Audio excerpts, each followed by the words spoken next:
In this video, I'm going to react to some things that Tucker Carlson said at a Trump rally in the state of Georgia, and this event was hosted by Turning Point. Now, Tucker could have made these comments really at a KKK rally, or you may as well just say that Turning Point is basically a KKK rally, or you might as well say Trump's rallies are KKK rallies. That's how well these comments fit in, and that's how blatantly racist these comments were. I had to give a reaction, a strong rebuttal. But what kind of saddens my heart is I am certain that there are blacks in this audience listening to this blatantly, overtly racist stuff that is coming out of Carlson's mouth. And I'm sure he's not the only one who spoke and just let it just spew out this garbage, this racist garbage. Why black folks are supporting this must be something the black community must take a serious look at. We must really double down, regardless of who wins this election. We got to double down on re-educating, especially young black people, because they have been seriously miseducated and disinformed.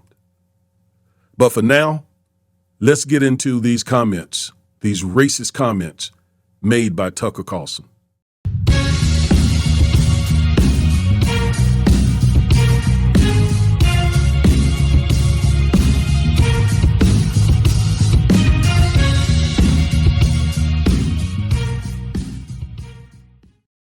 All right, now, before we get into these comments, please go over to Amazon.com, grab a copy of my book, Education and Justice. If you have an African-American son in public school, you need to know how they are mistreating African-American boys, and you need to know what you can do to help your son. So go over there to Amazon.com, grab a copy of this book. You will be glad that you did. Well, let's get straight into these just ridiculously racist comments that Tucker Carlson made again at a Trump rally or a KKK rally that was hosted by Turning Point. All right, let's do it. It's too much. And so that's the second important thing about this election, okay? The first is every person in this room needs to understand you are not in a despised minority. You are in an incredibly gentle and tolerant majority. All right. They may be the majority, but they're certainly not tolerant, and they are certainly not gentle. History rebuts every bit of that. You put up with this crap for way too long, as they insulted not only you, but the memory of your ancestors who died for this country. They tore down statues to their memory. People have never built anything in their life. He is talking about the Confederate Army and supporters of the Confederate States of America. And it's a pretty astonishing admission. He's essentially saying that Trump supporters and Turning Point supporters are descendants of the Confederate. I am happy to hear him make that admission because I know it already. Now, what do the black folks in there think? They're certainly not descendants of the Confederate, which means they ought to be finding the exit, right? They ought to be getting out of there because they are definitely in the wrong place. He is talking to the descendants of the Confederates. I mean, he literally says they not only insulted you, but they're insulting your ancestors who died for this nation. And by the way, what they really died for was to keep blacks enslaved. And they're tearing down statues. Who else can it be talking about but the Confederate States of America, the Confederate soldiers and army? So again, it's a rather astonishing admission that Tucker is making. I'm glad to hear that he's doing it. They can no longer deny this because they cheered wildly and greatly in response to his comments that they are the descendants of the Confederate. But let's keep going. They went out of their way to humiliate you and spit on you and the graves of your ancestors. And that's not an exaggeration, they did that. And this country is so nice, it's so polite, it's so thoughtful and empathetic and sweet. Oh, you're talking about the nice, polite, sweet country that made African Americans chattel slaves for 250 years almost, and then created the Jim Crow system and lynched thousands of African Americans and beat and flogged thousands, if not millions, of African Americans who raped and abused African Americans? Is that the polite, nice, sweet nation that you're talking about, Tucker? Is this the one? The one that segregated and forced blacks into sharecropping and just did all sorts of humiliating things to African Americans and continue to do so in many ways? The systemic racism that results in black maternity mortality rates being through the roof, that caused a disproportionate percentage of African American people to die during COVID? Are you talking about that sweet, gentle, polite country, Tucker, or what country are you talking about? Because you're definitely not talking about the United States of America. Absolutely not. That brought African Americans over here in the belly of slave ships. And I would throw in that also basically committed genocide against Native Americans. Is that the sweet, kind, polite country that you're talking about, dude? Really? Let's keep going. The kind of country that loves dogs and gives directions to strangers. That we loves dogs, but not minorities, especially if they are melanated minorities. Put up with it for 4 years, but we can't anymore. We just can't. And we can't for 2 reasons. Now you're going to love these reasons why he says that MAGA can't put up with it anymore. You're going to love this. Watch this. First reason that we can't put up with it for 1 more minute is because it's just not justice. Woo! He says it's just not justice. For MAGA to put up with African Americans finally beginning to experience some of the rights that we have been denied for centuries. MAGA just can't put up with it because it is not justice. Look at how he's twisting justice. If anyone has a gripe about who has been treated unjust, it is African American people, not MAGA. MAGA are the perpetrators of injustice. They are twisting stuff, and they are projecting what they're doing onto us as if we're the ones who are the unjust ones. And all the time, we are actually the victims of racial injustice. Again, this speech, commentary, whatever you want to call it, could have been given at the local KKK rally. Oh, I'm sorry. This is the local KKK rally. Let's keep moving. It's not justice. It's unfair. You cannot reward the most parasitic, useless, violent, nasty, aggressive people in your country. You can't, boy, we got to hear that again. Let me try to just back that up a little bit. Look at what he said. Look how nasty what he said. And he's definitely referring to African American people. I mean, he didn't say it. And by the way, you will not hear the N-word in anything that he says.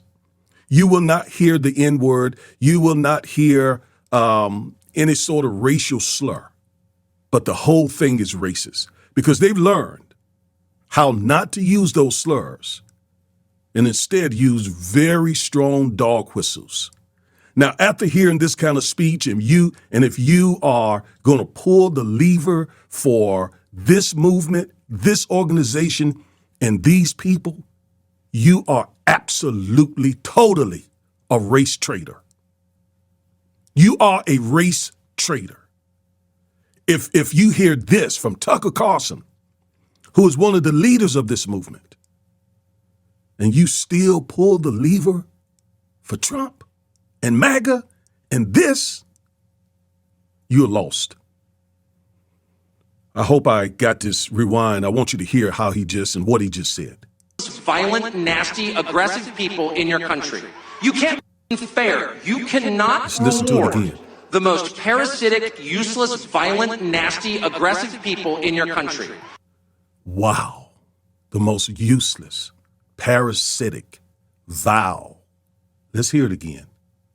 Because I want you to understand what we're up against here. Listen to this. Is because it's just not justice. It's not. It's not justice. It's unfair. You cannot reward the most parasitic. Parasitic. When you talk about parasites, you're talking about something or someone who lives on someone else without making any contributions, who've done nothing to this country or nothing for this country. He cannot be talking about blacks. We built the country. We laid the foundation to the country. For how long? For how long? For how long? 250 years of chattel slavery and for another 100 years of Jim Crow. What were we doing during Jim Crow? We were still doing the back-breaking work that made them wealthy. And you want to call us parasites? Really?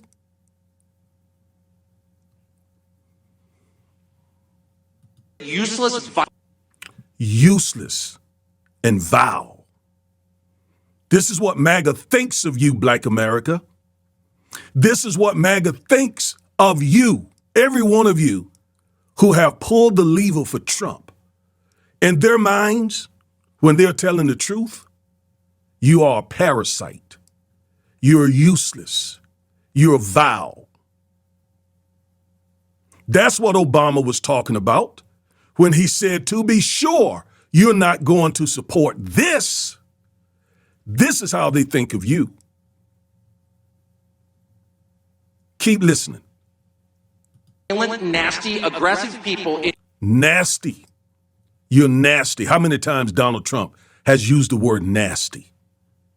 And again, I guarantee you there are blacks in that audience who are cheering and applauding as he called them and their people and their tribe, their ethnicity, parasitic, nasty, vile, useless. You see how twisted up this country is? This is twisted. This is perverted. Our ancestors would be turning over in their graves if one single black person voted or supported this garbage, this degrading garbage. And it comes out of Trump all the time. All the time. The other day when he called Kamala an S vice president. This is how they feel. This is what they think of us. And some of you are out there voting for them, putting down Kamala Harris and lifting up this mess. Some of you are pitiful. I mean pitiful. You are pitiful. You are pitiful. I'm glad Tucker gave these remarks so that you can hear them for yourself. In your country. You can't make them the richest. You just can't. It's just wrong. In a fair, decent country, the people who work the hardest, who have the highest level of talent, who are the most creative, who are the most decent to their neighbors, who give the biggest tips to waitresses, who work the hardest. How can the descendants of the Confederate, the slaveholders, the plantation owners, the enslavers, how can they call themselves the hardest working people in the country? How can the Jim Crow supporters, the Jim Crow creators, how can they possibly call themselves the hardest working. How? Make that make sense. How? You know why so many black men especially died during COVID, the height of COVID? Because black men were the so-called essential workers. They were out doing the hard work. White men died in very small numbers because they're sitting behind desks and many of them were able to stay home. Yet they're the hardest working. This is how they think of us when they're being honest. You see, Trump, this is how he feels, and he lets it out. He doesn't let it out as much as Tucker because Tucker is not running for office. Trump is running for office, and he's desperate to get back in office. So he'll play nice to get that vote. But sometimes it slips. And we see it big time in his policies once he gets back in office, if he gets back in office. And again, the saddest thing, the saddest, most pathetic, most pitiful thing is blacks are part of this movement. They are part of this movement. They are literally supporting overt white supremacy. The black conservatives, such as Byron Donalds, Candace Owens, Tim Scott, and a whole host of others. And these pro-black imposters, they too are supporting this MAGA movement when they do everything they can to disparage the Democratic Party so that you will support Trump. And this is what they're asking you to support. This is what they're trying to get you to support. All this garbage that's coming out of Tucker Carlson. Again, he hasn't used the N-word and he won't use the N-word for the 20 minutes he stands up here and insults blacks. Okay? But we know who he's talking about. We know. We know the little game they play. Those people should be successful. Those people should be revered. It shouldn't be Larry Fink. Are you joking? Kamala Harris shouldn't have a job. She has no skills. Kamala Harris should have no job. She has no skill. And that is the disinformation. I heard a black woman recently say the same thing. This is what they're hearing. This is what they're feeding into. She said Kamala didn't have education. And here Kamala went to an HBCU, I would say, and I'm an Aggie, I'm an HBCU dude, and I'm an Aggie born and bred, and when I die, I'll be Aggie dead. But I will say, I'll acquiesce and say that Howard University, where she went, has the premier reputation of HBCUs in the country. That's where Kamala went to. So when this black woman said that Kamala doesn't have education, I guess, and by the way, she lived up in the Philly area, I guess she has no respect for Howard University. But this is what in order to be a part of this movement, this is what you must embrace. You must embrace this. And you must say this yourself as a black person. You got to say this, or you got to justify this. And then we know Kamala went on to get a JD, a Juris Doctorate, a law degree we commonly call it. But it's a Juris Doctorate. What do you mean she doesn't have education? And why shouldn't she have a job? Why is it, where does he come off saying she has no skills? The woman literally was a prosecutor. And I got that video coming. I've been promising you for months. It's coming. It's coming. I'm going to look at Kamala Harris's prosecutorial history, her record. We're doing the research. But she was a career prosecutor and the attorney general of the state of California. What does he mean she has no skills? She has all kinds of skills. She's currently the vice president. She was a sitting United States senator. What is this? It's rank white supremacy. You may as well just give Tucker a pointed hat and a white robe. All right, a little bit more. How did we wind up with a system where Kamala Harris, you couldn't change the tire on your truck, much less drive it? What woman is out here changing tires on trucks in the first place? What? I mean, she shouldn't be out changing tires on trucks. What are you talking about? Idiot? How did she wind up at the top of the pyramid? Because she's qualified to be there. The better question is, how does a 34-time convicted felon, a man who led an insurrection, and by the way, he's going to rail at the use of the word insurrection. So he's revising history. So, as Trump has said and some of these other conservatives have said, the insurrection was just a meet and greet. 140-something law enforcement officers were freaking assaulted and injured. 5 died. That was not a meet and greet, Tucker. And if it wasn't for Mike Pence standing up to Trump, it would have been a successful insurrection, a successful coup. So she ended up where she is because, and this is what Trump hates, millions of more Americans voted for her than voted for Trump. And he couldn't handle that. You couldn't handle that. So you created this big lie. Yeah. I could go on, but I'm not. This has already been longer than I intended. But find this video for yourself and listen to the hate, the racial hate that comes out of Tucker Carlson's mouth, and he calls it justice.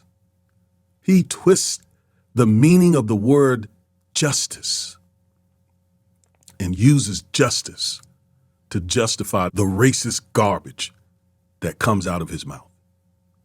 So I just wanted you to get a taste of this. Again, go watch this video for yourself and just think about the fact that some blacks that we know and others that we don't are literally supporting this. They're literally supporting this. Wow. All right. I am Attorney Augustus Corbett, one half of the Defiant Lawyers. This is the content we bring you on a weekly basis. Thank you for watching this video, and until the next time, peace.